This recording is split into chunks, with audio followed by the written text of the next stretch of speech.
Assalamualaikum warahmatullahi wabarakatuh, Pak. Waalaikumsalam warahmatullahi wabarakatuh. Ini adalah tentang bagaimana keadaan sekolah kita dalam mengidentifikasi atau menangani kasus dan memberikan keputusan, Pak Tok.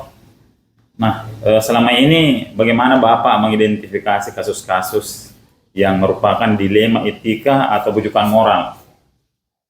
Oh, di kasus-kasus dilema. Ya, dilema. Jadi setiap permasalahan di sekolah itu ya kita untuk menangani setiap permasalahan ya kita identifikasi dulu masalahnya apa. Kemudian setelah diidentifikasi ya kita cari solusinya. Nah, kita kolaborasi dengan teman-teman guru, bahkan bisa dengan komite sekolah atau masyarakat yang bisa memberikan solusi yang terbaik. Mantap sekali, Pak. Kemudian yang kedua, untuk selama ini, Pak, dalam menjalankan pengambilan keputusan di sekolah Atta ini, terutama untuk kasus-kasus di mana dua kepentingan yang sama-sama benar atau sama-sama mengandung nilai kebajikan, bagaimana kita menjalankan pengambilan keputusan dari Bapak? Ya, dalam menjalankan setiap itu tugas, apalagi namanya di sekolah, kasus-kasus sekolah itu ya pasti ada beberapa biasanya beberapa perbedaan baik itu dari kepentingan.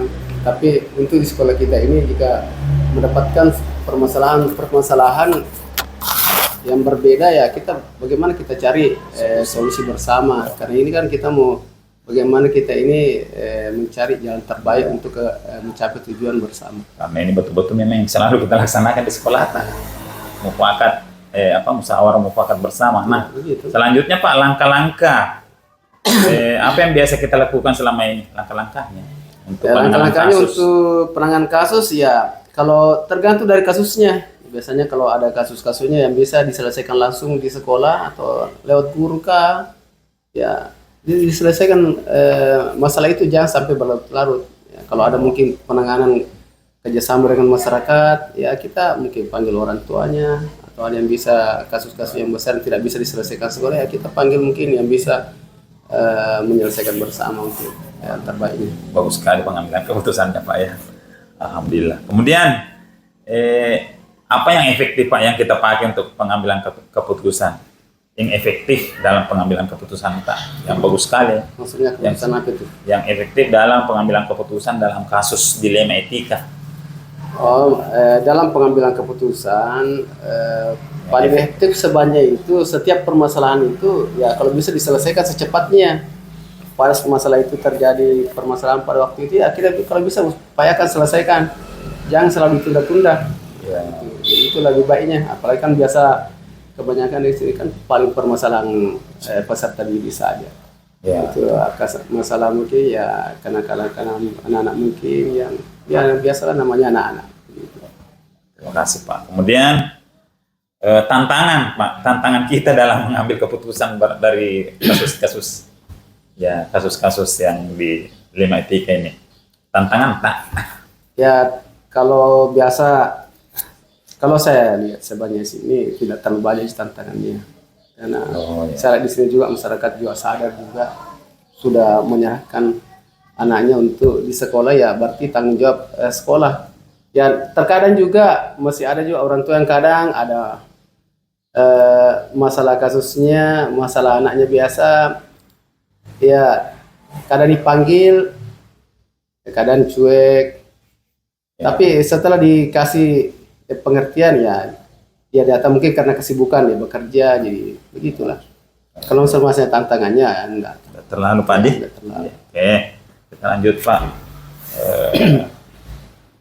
Dalam jadwal tertentu mungkin kita semua ada jadwal tertentu, Pak, untuk penyelesaian kasus dilema ini. Ya, apakah langsung di tempat sudah kita jelaskan tadi yang pertama, dan bentuk atau prosedur sudah dijalankan dengan baik, Pak.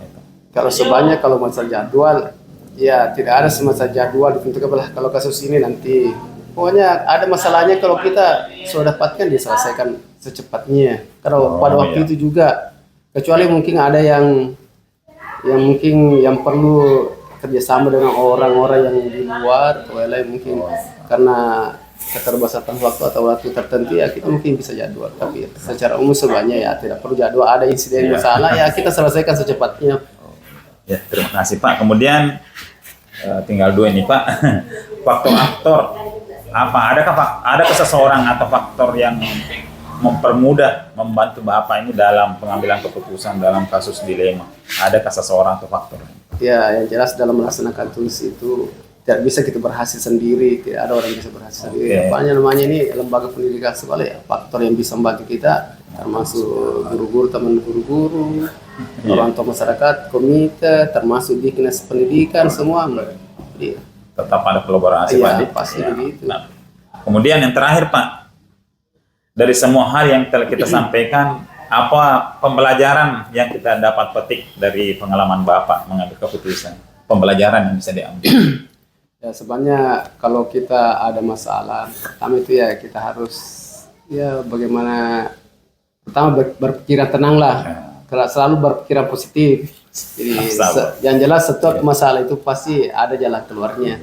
Makanya kita selalu berpikiran positif. Terus itu selalu harus mengutamakan namanya kolaborasi atau musyawarah dalam penyelesaian. Terima kasih Pak atas